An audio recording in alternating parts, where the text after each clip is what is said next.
J'aimerais me permettre de parfaire les propos de mes collègues. Pour ce qui concerne spécifiquement l'encadrement, mais je pense que pour les commissaires, on a un peu le même problème. En tous les cas, pour les officiers, il y a une réalité aussi, c'est les flux d'entrée et de sortie des corps. Le corps de commandement de la police nationale est un corps qui a été voué à la déflation depuis une bonne quinzaine d'années, et ça finit par se sentir. C'est-à-dire que, pour parler toujours du département de la Seine-Saint-Denis, vous prenez un commissariat comme Stein, qui est tout sauf facile, vous étiez à -3 en termes d'officiers. Vous aviez une sortie d'école il y a 2 ans et demi qui s'est retrouvée propulsée, je vous parle bien d'une sortie d'école, chef du service de police de proximité, qui est normalement un poste dévolu à un commandant dans la nomenclature des officiers. Tout ça par défaut.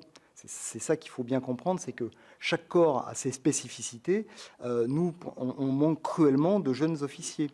Au-delà de la problématique d'attractivité, vous avez par exemple la police judiciaire qui ne recrute pas, tout le monde le sait. Sauf qu'à un moment, on a un vrai souci par rapport à ça.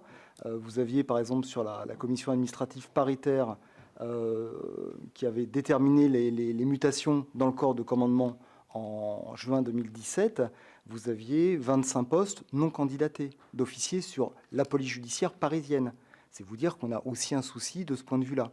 Donc il y a l'attractivité et puis il y a aussi les défauts de parcours de carrière.